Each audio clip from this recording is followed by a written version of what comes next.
Someone on Twitter yesterday tagged me and they're like, oh, Blaiden's spitting about how much he loves lemon ice cream. Like, it's right, it's good. And then they were holding a green popsicle.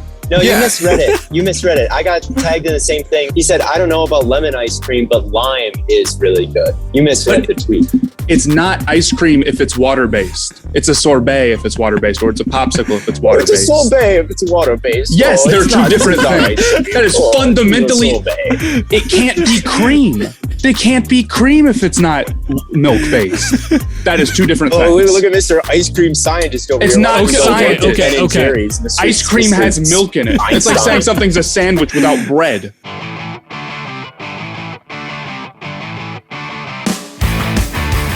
Yo guys, what's going on? Welcome back to another episode of Stay Hot, the greatest sports podcast in the world, featuring myself, Blaiden Kirk, and the two greatest co-hosts in the world in Matthew Sponhour and Theo Ash. How are you guys today? Doing fantastic. As always. I'm doing Theo's well. in a car. I'm in my car, driving from Northfield, Minnesota to Phoenix, Arizona. And I'm going to Taos. Is that what it's called? Yeah, Taos, New Mexico to stop. And apparently in Taos, there's a loud buzzing noise that never stops, a humming noise that no one can explain.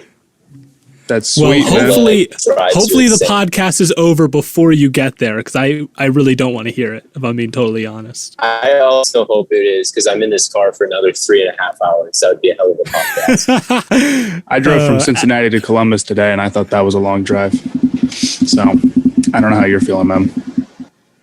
This dude's struggling. Well, as always, make sure you guys like, subscribe, review, whatever you can do. We're on all platforms, Apple, Spotify, YouTube. So we always greatly appreciate the engagement and the interaction. And if you haven't yet, make sure you're following at StayHotPod on TikTok for some awesome content there as well. Today, we're going to be doing a listener mailbag. We haven't done one of those in a while. Should be a ton of fun. And as I mentioned earlier, and as Theo already talked about, he is in the car. So we're going to try and do the best that we can. But before we dive into all those listener questions, let's hit the NBA Finals real quick. Matt, how do you think our prediction's looking? Because we're still leaning Suns, right? Yeah, I'm still leaning Suns. I mean, obviously, when you predict a game to go to 7, it's not like or a series to go to 7. It's not like I'm going to be stunned if the Bucks pull this one out. But I think the mistakes that Phoenix is making right now, there's something that can be fixed. Giannis looks like he was fantastic. He's been fantastic the last 3 games, but he looks a little tired. Plus, when you have Chris Middleton go crazy like that, it's tough to win games. But I think Chris Paul needs to be better. He lost the ball like 100 times off unforced errors, and it's painful to watch, considering that I think we're all rooting for Phoenix. But this is kind of what we expected. We expected the Bucks to make it close, and they are, and they're a good team. But both these squads just seem really inconsistent right now. Yeah. The Suns got home court over the next 3 games, and I think that is an edge in their favor. You know, Booker played well last night, really well. Paul played pretty well 2 nights ago, or in game 3. So I just need both of them to play well together. Obviously, Giannis is a problem. Middleton is inconsistent. It's definitely a coin flip at this point. I feel that Phoenix, the prediction is kind of still going the way. Phoenix gets to an early lead. Bucks make it close. Phoenix pulls it out is what we said at the beginning, and we got to stick with it. Can't change our mind now that the Bucks have the momentum. Huh? Cannot. They have all the momentum, man. People were saying people were saying that I said the exact same thing. Like what I'm saying about the Suns right now, people were saying I said the exact same thing about the Hawks. But I also don't think the Hawks were as talented as the Suns are. Well, you were picking the Hawks towards the end there for like the sake of picking the Hawks. Whereas with the Suns, I legitimately think that they're probably going to win. Not probably, but I legitimately like them in the series. But it all comes down to Chris Paul. He just can't play that bad. He has to be better. He can't suck. He can't suck. Don't suck. Don't suck in the finals. Keys to the win. That's what I'd say if I was Monty Williams. Do not suck. Yeah. that is the one advantage I thought the Suns had going into this series is that, they had Chris Paul and Devin Booker who were consistently playing well together. Whereas with the Bucks, it's like Drew Holiday and Chris Middleton can never really seem to string together great games. And it's like every now and then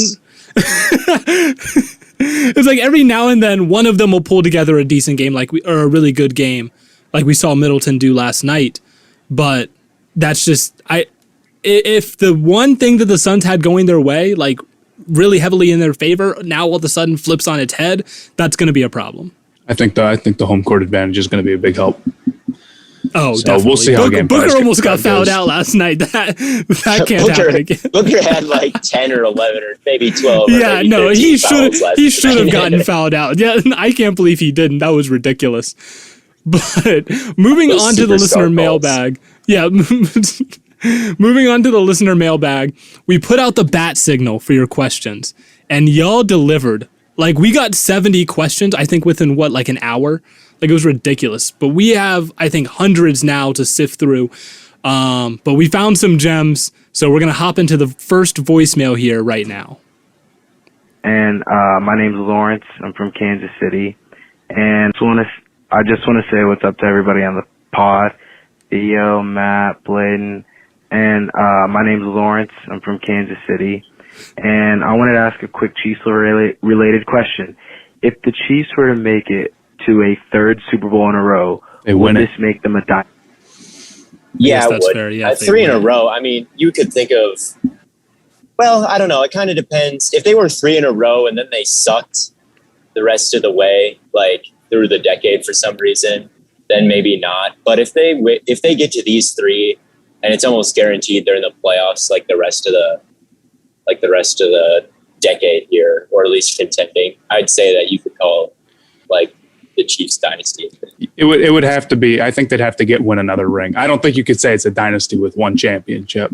Yeah, that's fair. I also think that the Patriots didn't.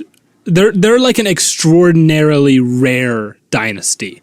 Like, yeah. Like, you're not going to see stuff we can't compare the Chiefs to like the Patriots because no one is lasting 2 decades like that again. You got to compare them to like the Steelers or like the 49ers or the Cowboys. The Cowboys, yeah. It's like those dynasties, they're like not 20 years long, right? And I think it's reasonable that the Chiefs, they have Patrick Mahomes on this massive deal. Andy Reid's a good coach. They have the weapons. As long as everyone can stay healthy and they can keep their guys, no reason to believe they can't, be a 5, 6, 7 year dynasty. Yeah, I would say that Matt is right, that if they lose the Super Bowl this year, like coming off that loss, no one's going to be like officially a dynasty. They'd be like, yeah. is this team ever going to be a dynasty would be the dialogue. Right. After they lose. Yeah. If they win one, then yeah, you can maybe say if they win 2 rings and they're relevant, like in the playoffs that's pretty much a sure thing. Yeah, if you're relevant in the playoffs for a decade and you got 2 rings, that's a dynasty. Yeah, the Packers are very close to a dynasty, in my opinion, with Rodgers with 1 ring, but they're not quite there. Yeah, that's the biggest thing. 2 rings and a decade of playoff relevance. I like that. I like that definition of a dynasty. Moving on to the second voicemail. Hey guys, I'm Morgan. I'm from Buffalo, and I'm just here to say that Blaiden, your lemon ice cream take, again, we're going back to this. It's good.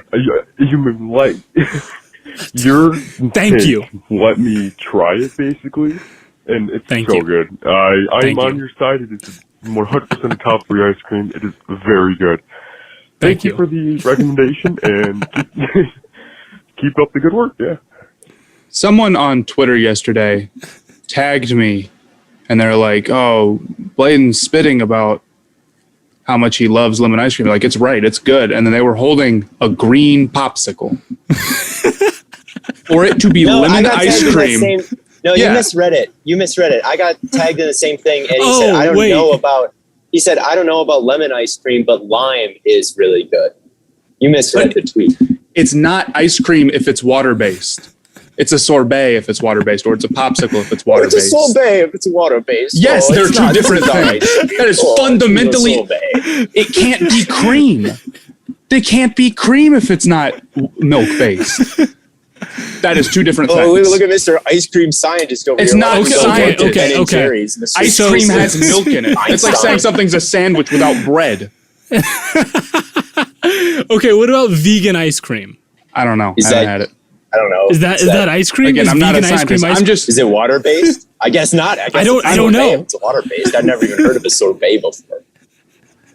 It's like those like Rita's ice things. Lemon like sorbet, lemon like water based stuff is fine. It's good. I like lemon. Lemon popsicles are cool. But lemon ice cream? I literally saw this girl tweet that she made like this lemon milk based drink. I can't remember what it was, but I retweeted it because it looked fire. I'm just like, I don't know, man. You know what? Here's the thing. I've tried the lemon milk thing. I have given that a shot. Not good. I can't remember it was like condensed milk, cream, it was like a lemonade, but it was like milk.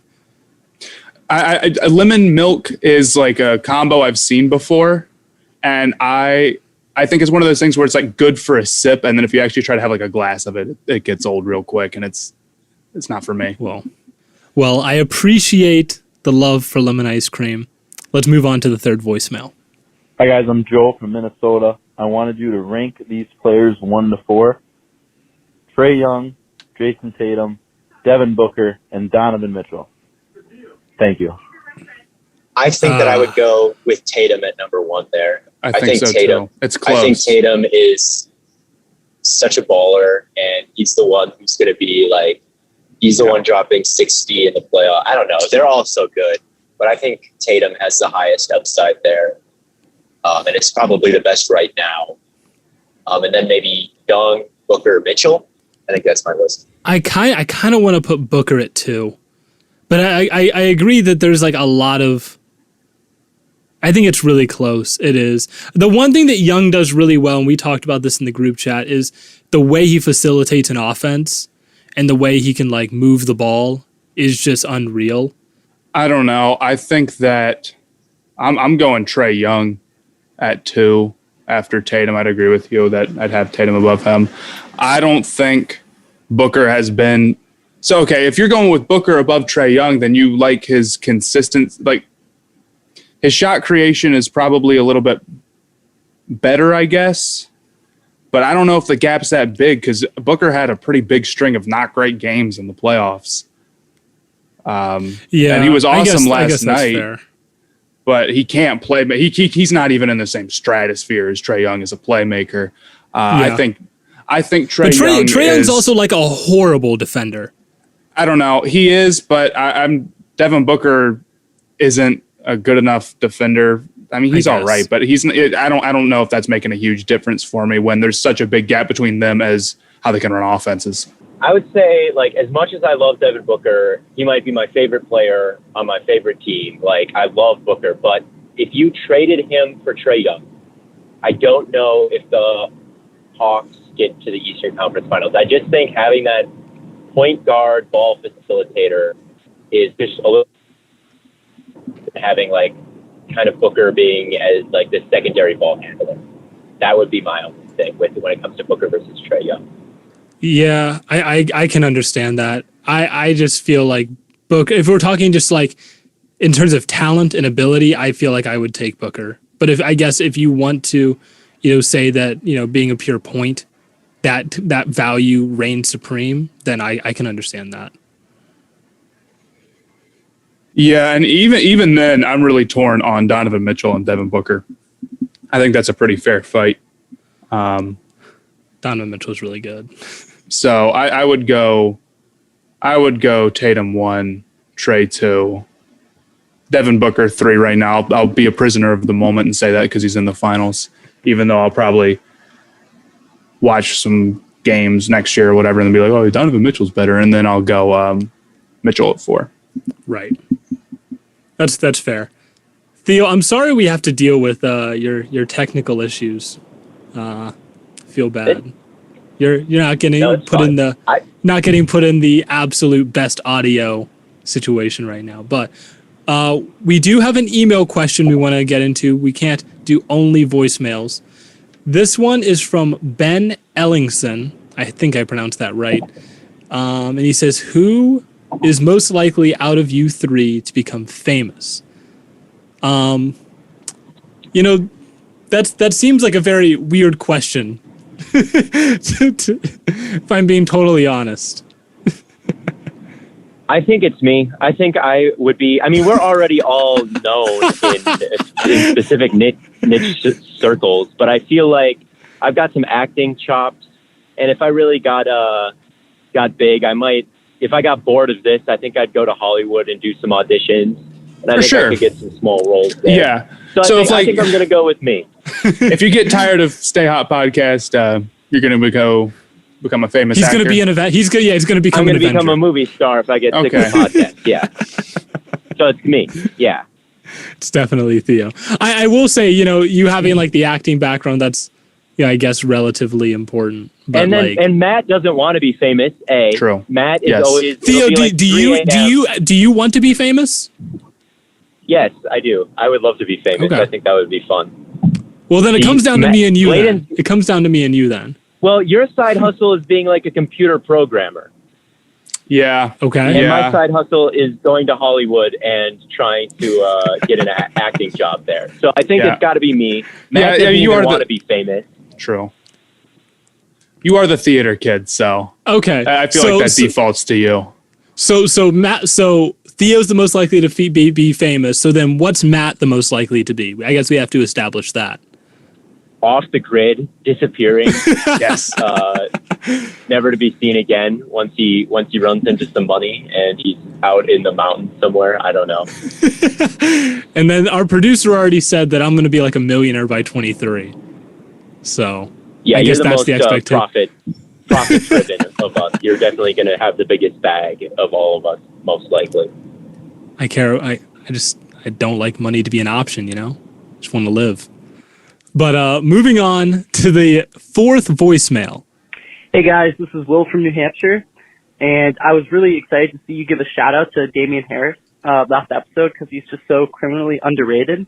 And my question for you is if you had to compile a starting offensive lineup, call it your first team all underrated players, just sleepers at each position for QB, 2 wide receivers, running back, and tight end, who would that be and why? Thanks, guys. That's a very loaded question. A lot. But I think we are actually setting up some sort of a startup draft for next episode or next week. I don't think it'll be all sleepers, but that is something we are definitely planning. I like that question a lot. I would stay tuned for that just because that is that could be its own topic. And I don't want to sit here and spend a million years on one discussion when we have multiple other voicemails and emails to get through. But yeah, stay tuned for next episode. I think that's something we are definitely looking to do, but I appreciate the question on that. Let's hop into the fifth voicemail. Hey guys, this is Ryan from Toronto, and with the, I guess my question is, with the Olympics approaching soon, what is one slept-on event? One event that doesn't get enough media coverage, but you think it's fun to follow and fun to watch? Yeah. I already know what you guys are going to say. London boy. How do you already know what I'm going to say? I know what you're going to say. In the Winter Olympics, it's curling. Yeah. I thought you guys were going to say curling. Curling in the Winter Olympics is... Yeah, but this is I don't know if he's talking about the Summer Olympics because that's just starting, but the Winter Olympics, curling rocks. And I was I thought that was like a well-known fact is that curling is awesome. But then I don't even know how curling got brought up. But in my mention, curling was getting slandered as being boring. It's like, I don't understand. So my answer of the entire Olympics is curling. But I'd have to think about Summer Olympics. I know my answer for summer. Every time I've made curling-based content on my TikTok, it's received nothing but negative comments. That's tough. I'm sorry. I've never watched curling, but I watched like the one highlight, and I thought it was pretty decent. Not as often as I want to, Theo. You never watched curling? Not like in the Olympics, but like I saw like that one highlight that you retweeted, and I was like, that's pretty cool. That was like a cool like setup. I just thought it was cool, but like I also don't pay attention to the Winter Olympics as much because I really only care about track. The Winter Olympics are the better ones. Stop. I only care about track. That's all I watch it for. So like you don't like snowboarding and the skiing down the gigantic it's not that like I just don't. It's like it's cool. I just don't all care. the tricks. I just like it's cool, but I just don't care. Like I'm being totally honest. But the one slept on event, if I had to pick, it's in track, the 400 hurdles. That's the hardest event in track easily. Yeah, that's what I was gonna say. You know what? I'm going in a different direction. I don't care. This is gonna be a bad take. Most overrated Olympic sport, bobsled. I have no idea what is going on or how you're supposed to like do better. It just goes and they just sit in it. How does it work? Right? Like I watch curling and I know nothing about curling, but at least I understand what they're trying to do. And when a good shot happens, I'm like, oh, that's a good shot. With bobsled, couldn't tell you anything. I'm lost. I think it's just about like shifting weight. I think that has a lot to do with it. But I could be totally wrong. I don't know. I just like seeing the dudes go down the tube, and at the end, it's like, oh, you were 0.3 seconds faster. I guess I don't know. It's just fun to watch him fly down there. I'm like, look at how I wish I could do that. But I do kind of see where you're coming from. I've honestly find a lot of the Summer Olympics, like gymnastics is cool. I actually can get down with swimming, but none of the track events really speak that much to me. And I don't know. I don't know. I just think watching a really competitive 400, I think is really entertaining. But everyone who like watches track in the Olympics watches the 400. It's like the most popular event. But like the 400 hurdles, it's a beast and it's so fun. Maybe I'm biased because I run the 400 hurdles, but like I think your 400 hurdles bias is showing. My 400 hurdles bias is. I love the event. That's like I ran the 400, I ran the 8, I ran 300 hurdles in high school, but like the 400 hurdles was my favorite race that I ever ran. It's an awesome race. But I was actually on the bobsled team in high school. Oh, then Theo, tell us how do you get better at bobsledding? I'm kidding. I was not on the bobsled team. You just lied, like on air. Yeah. Compulsive liar. But I think we're just going to move on to as much as we would love to talk about the Olympics for 45 minutes, let's move on to the next voicemail. Hello, this is Mark from Illinois. And do you think that Coach Bud should be fired from the Milwaukee Bucks? Here's the thing, right? If they win the finals, he won't get fired, right? There's no way. But if they lose the finals, it will definitely be like a discussion, but I don't know if he does either way. They're not going to fire him after a finals appearance. No, there's just no way that they do that. If they were to lose on some inexplicable decision where he like plays Jeff Teague for like 10 minutes straight or something, I don't know, maybe then. But honestly, I'm not super impressed with the coaching in either of these playoffs so far. Monty has delivered some very cool speeches and like galvanizing moments, but like I didn't like how long Booker was on the bench. I don't know. So I don't know if I would fire Bud after a finals appearance, but he is kind of bad. So maybe I would, just because I know that he's not the reason why the Bucks are in the finals. I'm pretty confident that he's not. So maybe I would. Maybe as of now, no, I wouldn't fire him. With the position that he has him in, they've bounced back well the last couple games. The offense has looked a little bit better, even though I know that Holiday was cold. Maybe that just is because Chris Middleton was on fire or whatnot, and Giannis is going nuts. But I think it'll come down to if they lose the series in the next 3 games, and it feels like it was Bud who made bad calls and ended up causing them to lose, then yeah, that he'll probably. I think I would move on from him if he blows the series. But that doesn't necessarily mean that. I wouldn't say that because I feel like the Bucks could lose and it not be obviously Bud's fault. But if it is in the next 3 games, he would be done. If they win, obviously. So he's coaching for his job right now in the finals. I think I might agree with that, honestly. Yeah. Yeah, I mean, if it's a weird situation. You've been handed a great run here. You've gotten a lot of breaks. You're up against a team that you should beat, really. The Bucks, I mean, if the Bucks feel like they aren't better than the Suns right now, then I don't know. I feel like that's pretty bogus because they're a super talented team with Giannis and whatnot. So if they feel like they lose a series because of bad coaching, then yeah, I'd fire him. But that remains to be seen. Yeah, absolutely. I think we have another email question. This one's from Nathan Cardenas. I'm bad with names, so I'm sorry if I ever butcher someone's name. Cardenas, you think so? Okay. Yeah. Well, we'll go with Cardenas then. Nathan Cardenas. He says, "Hey guys, love the show. I just have one bone to pick with y'all. In what world are the Niners the worst team in their division?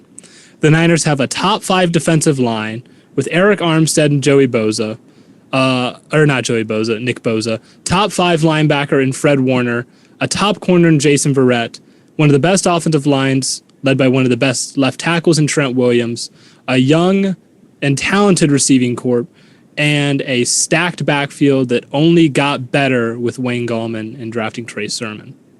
It's a good question, and I'm surprised that you guys agreed with me when I said that they would finish last. But I said they would miss the playoffs after they lost the Super Bowl, and then they did, but everyone got hurt.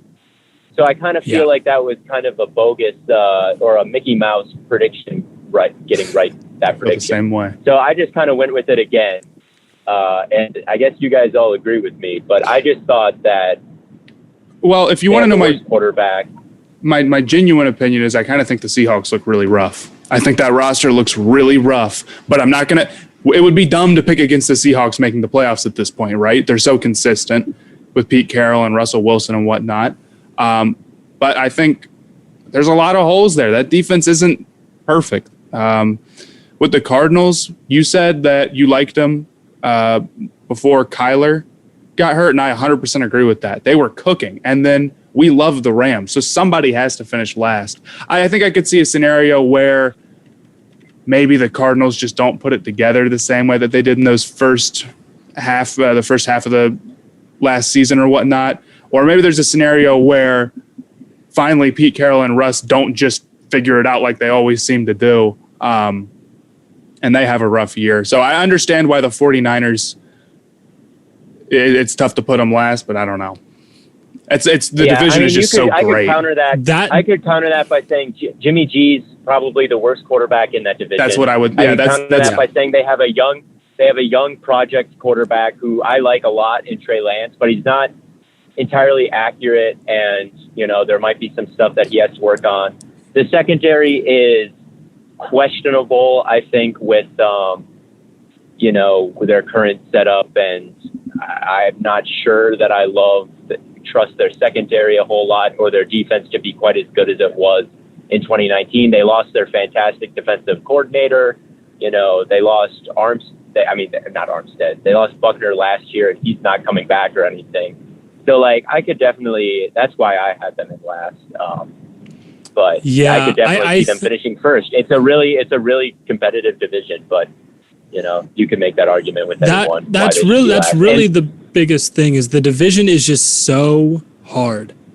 And I have PFF's positional rankings based on value. And if you look at every other team in that division has an awesome quarterback.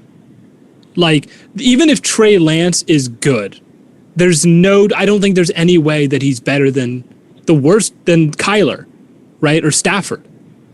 The Seahawks, Matt, you mentioned that you don't love their roster. The Seahawks have by far the best quarterback in that division. They have by far, I don't know about by far, but they probably have the best receiving group in that division, or at least the best receiving duo. Yeah, see, and this even the Seahawks, when I say they don't have a great I would say those are the two most valuable positions. They have a lot of holes on the roster, but they don't lack talent. That's what I should say. Yeah. Because those are two different things. But no team in that division is rough. And if there was ever going to be a division to somehow get all 4 of their teams in the playoffs, it would be them this year. Although I don't think that's going to happen. We were saying that the 49ers are going to be last in a division with 9 or 10 wins.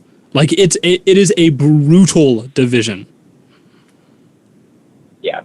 So that's why. And I think if you're a 49ers fan and you think we're all complete dumbasses for saying that, I would say that you are not at all delusional for thinking the 49ers could be really, really good. Like, I don't think that, I don't blame any 49ers fans for being like, these kids don't know what they're talking about, because I would be that too if I was them. Yeah, it's a good division. Every team in that division has the chance to make the playoffs. It's just that you have to pick someone to be last. And we just happen to pick the 49ers. But yeah, it's nothing personal. Moving on to the 7th voicemail. Hey, what's up, guys? It's Brendan from Illinois, and I got a question for you guys. Who do you think is going to have the most impactful or the best sophomore season going into the next NFL season? Okay, well, he didn't say quarterback. Who are all the rookies last year? Yeah, it's one of those ones where you got to, like, you're going to get off the podcast and you're going to be like, oh, I should have said this guy. Yeah, exactly. I want to make sure I don't miss someone. The name that comes to my head is Cam Dantzler. I think that the Vikings are a really good roster, but the secondary is rough. If Cam Dantzler can take a step, guard wide receiver ones, and let Patrick Peterson like kind of take those wide receiver twos, I think all of a sudden, if he takes that next step into a really good high level corner, that entire secondary is kind of set, and that's kind of the last thing on that defense where it's like there's that question mark gets filled. So I feel like Cam Dantzler is the name that immediately comes to mind. But is that a guy you think actually will take that step, or is that a guy you're saying he needs to take the step? Because I think those are two kind of different things. Good. I think that he could. I mean, I think that he's as good of a bet as anyone to take a really strong, like, impactful sophomore season, at least to the names that come to mind for me. I'm surprised you didn't say Dobbins. That's kind of. I guess that's you because guys say Dobbins. I'll let you guys take that layup. No, I'm glad you didn't say Dobbins, because that would go against like the whole like running back value argument. And in terms of if we want to talk about like an improving season, that's one thing, and I think Dobbins has the potential to even be a leading rusher. But in terms of like an impactful season, yeah, no, I'm glad you didn't say Dobbins. That made my heart warm. So I'm going to go with the running back. Cam Akers, I think, will be a lot better. I talked about him before, but he turned it on towards the end of the season. I think he's really talented. And I think with getting Stafford, he was doing good at the end of last season. The rest of the offense, I think, is pretty solid. Stafford's going to stretch the field, and that makes life easier on the running back a little bit there. So I like him. Plus, Sean McVay's he was a good coach, good play caller. So I like the position he's in. Yeah. I mean, Darrell Henderson was kind of balling at the beginning of last season, and I feel like Cam Akers is a more talented running back than he is. So if you can get one guy getting the beneficiary of that offense, Cam Akers is probably a good choice. And they spent a big pick on him, so I think they're motivated to give him a bunch of touches. That's fair.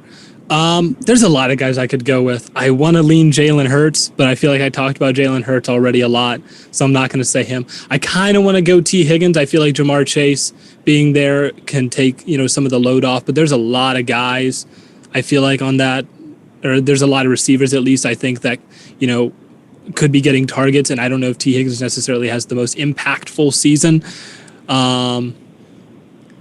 I guess C.J. Henderson, if we want to go defense, is another guy that comes to mind for Jacksonville. I'm not going to go Jonathan Taylor for running back.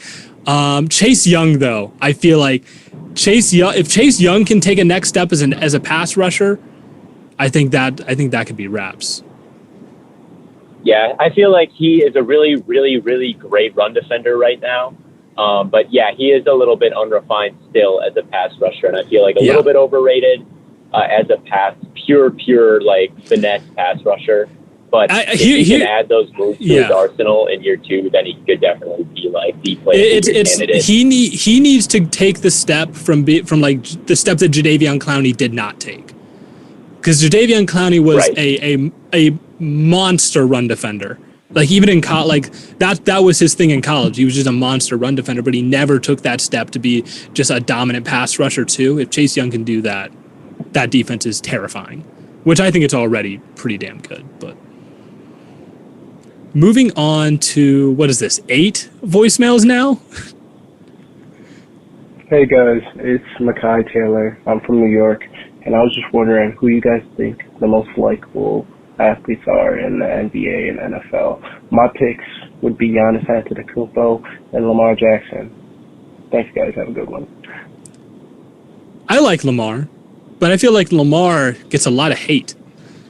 Are we talking most likable or most liked? I guess those are two different things. Yeah, I like. I'm assuming it's our favorites because who wants to hear about who's just the most likable overall? All the most likable players are the guys that I slander, apparently, because I always get legions of people after me. So I would answer Joe Burrow, Larry Fitzgerald, and those two. Like everyone. Joe Burrow, good choice. Except for me, I guess. Yeah, Joe Burrow. Joe Burrow is a good choice, though. He is really a likable guy. I like Lamar Jackson a lot too. He's fun to watch. As far as the NBA goes, I think John Morant's a really likable guy. That's true. That's a good excluding Hornets players because that's cheating. I feel like you're not allowed. I was about to say, I'm surprised you didn't say Melo. Melo and Miles Melo Bridges is not likable in my eye. Like I feel like Melo is gotten more likable, but I feel like at first, like the stigma from his LeVar, who I find incredibly annoying, definitely followed LaMelo, at least for me. Is just like I just the Ball family circus is annoying in my opinion. But Melo has kind of won me over a little bit. Oh man, yeah, I guess. Yeah, I like Lillard, Lamar. Okay, I have a guy. NFL Jarvis Landry. Jarvis Landry is super likable. Not even the most likable. Oh, nothing against Jarvis Landry. Nick Chubb's a really likable guy. Miles Garrett, Nick Chubb, and Jarvis Landry are the three most likable guys in the world. Miles Garrett beat someone over the head with his helmet, which, granted... There is a faction of NFL fans that do not like Miles Garrett and will never like Miles Garrett because of what he did. Other than Steelers fans. Basically, everyone who thinks it's bad to beat someone over the head with a helmet, like everyone who is like, maybe that was assault, which is not me. But, like, there's a lot of people who would probably hold that over Miles Garrett for the rest of his career. And honestly, I'm not totally sure that it's not deserved. I don't blame it. I think that they're... I have very mixed feelings about that situation, too. Because I don't know what was happened or what was said or whatnot. Miles did the right thing. But there are definitely going to be people who do not care what was said, and they don't care. They don't believe Miles' story about what was said, who will never like Miles Garrett, a lot of them. So I don't think Miles Garrett's the answer to most likable. Jarvis, I don't know anything about Miles. Jarvis Landry, so I can't say that he's super likable. I don't know. Maybe Chubb, Chubb, I guess. Yeah, no, Chubb doesn't say anything. That's the thing. It's like Chubb is just... What does Jarvis say? Well, it's not about, like... Have you, like, the dodgeball? Like, he's great at dodgeball. That's super cool. I don't know. Nick Chubb is, like... He's super fun to watch. He's so fun to watch, and he seems to be really team-focused. Guys like that are always going to be likable. I guess that's fair. Russell Wilson, I guess, is kind of in that same category. I don't love Russell Wilson. I think he's a little bit corny and, like, I don't know. That's why I like him, man. I'm corny. I thought Matt was the corny one, but... I don't know. My answer would be Burrow right now. I feel like no one, like I would be probably branded as a Burrow hater, but like Burrow's a really likable athlete, like as a guy. So maybe he'd be my answer right now. That's fair. Yeah, I know Burrow's. I don't think I know anyone that just like hates Burrow. That's probably. And then maybe Dame in the NBA. Dame, yeah. Dame's super likable. But moving on to the 9th voicemail. We have so many. Playing in a COVID season with a limited off season. Hey, Daniel. This is Daniel calling from Florida. I'm just calling, asking how the group is so confident that Tua's not going to perform well next season. I mean, he was playing in a COVID season with a limited off season, coming off a serious injury, and he had a handcuff the entire season behind Ryan Fitzpatrick. So I don't think it's unreasonable to believe that he could have a bounce back season. But it seems as though I'm alone in thinking this. So I'm just curious why you guys are so confident that Tua... If anything... he's not alone in thinking that. Yeah, I was about to say, we're alone. We're alone in thinking that. We're not alone either. There's two factions here. And it could happen or it couldn't. The reason why I think it couldn't is because he was branded as this pro-ready, super accurate, super smart, gonna jump in right away and be this guy. like immediately. That's what he was, this pro-ready quarterback. He comes in, he doesn't know the playbook, he's not willing to take chances. So if he's not pro-ready in this like accurate high football IQ genius, what is he? And that's my thing, and why I don't trust him to just take this step into this elite tank-worthy quarterback that he was billed as. Can he be Jimmy Garoppolo? Yeah. Can he be Jared Goff? I think so. Like in that tier, yes. But I don't think he has that ceiling that he was billed as this like generational college quarterback. I mean, with all the circumstances that you listed and with the weapons that he has and whatnot, I agree that it's kind of almost impossible not to expect Tua to get better. I'm definitely the least confident of the three of us. I think that Tua isn't going to be good. But I guess my prediction would be more of like he'll be better and he'll make some good plays and he'll take a step, but he won't necessarily be really, really great right off the bat. And then I don't know. I agree that maybe his ceiling is a little low from what we've seen so far from him. Plus, I think the injury problems are pretty real for him. He's had some pretty big injuries at Alabama, more than one. So I just feel like even if Tua takes a step and it looks like he might be progressing, I think it's still going to feel like he's holding that offense back, right? I hate the whole like, oh, no off season, COVID season excuse. Everyone dealt with it. Everyone dealt with that. If you want to bring up his injury, sure, right? His hip was obviously a big detriment to his season, but like, I think his biggest problems are that he's not confident throwing the ball down the field. And like Theo said, he didn't know the playbook, right? Him being, handcuffed and trying to like be babysat by Ryan Fitzpatrick was a necessity. It wasn't a hindrance. They had to do that because Tua was not ready to play in the NFL, and that's on him. And I don't know if he takes, I don't know, without Ryan Fitzpatrick, I would be worried that if he isn't playing well, I don't know what the Dolphins do. Yeah, I mean, it's straight from his own mouth, him saying, I don't know the playbook. There were reports that maybe the Dolphins teammates were wondering, like, is he really the guy? There were some reports about that I saw that his teammates weren't super confident in him. The coaches were clearly not super confident in him because in must-win situations, they would pull him, and they would pull him frequently throughout the year. And maybe that was a good idea because he wouldn't let him spiral, and like when things started to get bad, they would pull him. Maybe that ends up being a good idea. But at the moment, he just was supposed to be the most pro-ready guy, and he was the least pro-ready guy. So when you're not what you were billed as, and 20% of quarterbacks drafted in the first round actually work out. Like the hit rate is lower than the miss rate. And when Tua gets off to that kind of start, it raises, and I was already projecting him to be kind of a bust, even before he played a snap. So when I see that, and then nothing really proves me wrong, I don't know why I would change my mind. Yeah. Well, he can get better for sure, but I think he just has a lot of ground to make up from where he was last season. Yeah, that's really what it comes down to. But now we have another email question from our boy Wilson Walls. I can pronounce that name. That's an easy one. Would you rather be dunked on by someone not known for dunking, like Chris Paul, or have your ankles broken by someone not known for being like a dribble god, like Rudy Gobert? He also says that he's a really big fan of the show, and he has aspirations of potentially getting into sports media one day, and that we're huge influences and role models of those aspirations, and he hopes that to have something like we guys have in the future and to keep up the great work. And I just want to say that I really appreciate that. It means a lot. But, okay, rather get your ankles broken by someone who's not known for breaking ankles or get dunked on by someone who's not known for dunking. Dunked on. Oof. Easy. If I got crossed up by Rudy Gobert, I'd kill myself. Oh my God. That is, if I got dunked on by a little NBA player, like, okay. I guess that's fair because even though Chris Paul's not known for dunking, he can still dunk. I guess it kind of depends a little bit on who exactly it is. But you can't get crossed up by Rudy Gobert. Dunked on by Chris Paul, I think, is a little bit more acceptable. Yeah, okay, I guess that's fair. But what if you got, okay, who's the shortest player in NBA history? Muggsy Bogues. Okay. What if you got dunked on by Muggsy Bogues? Is that Wouldn't acceptable? happen. He's like 50-something.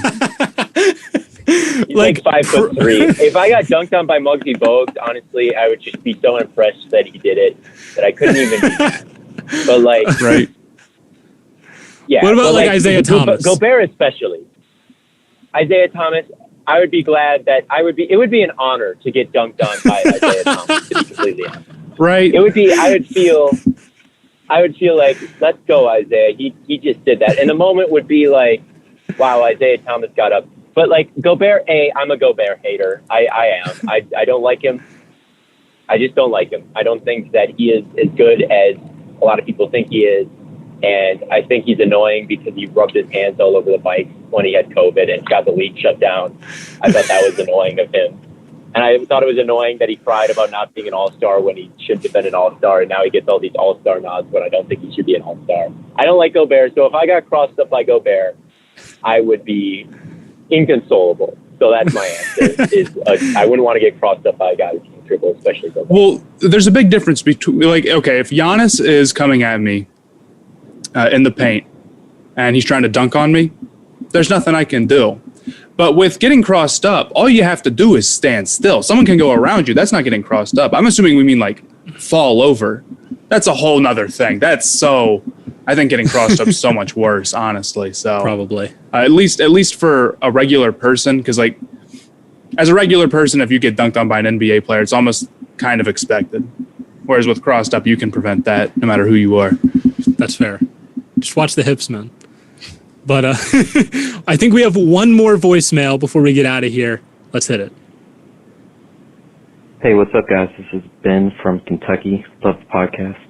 Just want to know, who do you guys think would win in a hot dog eating contest, and what would your number be? Yeah. I want to say it would be me. But I don't know how many hot dogs I could eat. I'm going to keep it real with you. I was talking. Blaiden, I feel. Yeah, you go, Theo. I feel like you care the most about all of us, about your like physique and like staying healthy. So when you hit about 4, I feel like you would hit a mental barrier more than physical.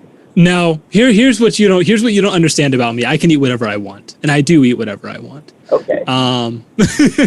It's like my metabolism is that of a small factory. Like it just churns all the time. So I'm not really worried about it. I'm sure I'll burn off those calories. But I was talking to our friend Zach about this. This is directed at Matt, I guess, more. And Zach thinks I could get like 10. I don't think you could. That's what I'm saying. I don't think I could get 10 hot dogs. I think I would cap out at like 7. I think, and even at like 7, I think I would struggle. I think eating a lot. I assume we're talking like knowing in a short period Blaiden. of time. Theo, I guess I don't know you as well as I know Blaiden, but knowing Blaiden, proving you can eat a lot just means more to him. Tell me if I'm wrong, Blaiden. I'm competitive. I love to win. Yeah, so he'd win. I wouldn't want to make myself sick. It's really not worth it. I'd rather lose the contest than win and then I pick my sick for a day and a half. I would pick my spot. I think I agree. If Blaiden wants to take this one and say him, I'm not going to be the one who's like, no, man, I could eat so many hot dogs. That's not me. I know that I could eat like 4 hot dogs and be like, that's enough hot dogs for today. And I feel sick and I quit. Like that would be my mentality after about probably 4 or 5 hot dogs. Matt, your favorite, we talked about the 4th of July things and you said your favorite thing was hot dogs. So maybe you just enjoy them so much that you could choke a few more down. Yeah, man.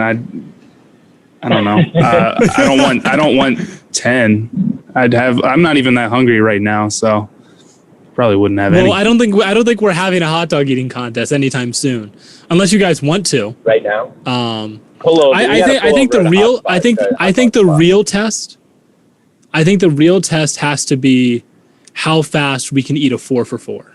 What is one food that you would win an eating contest of?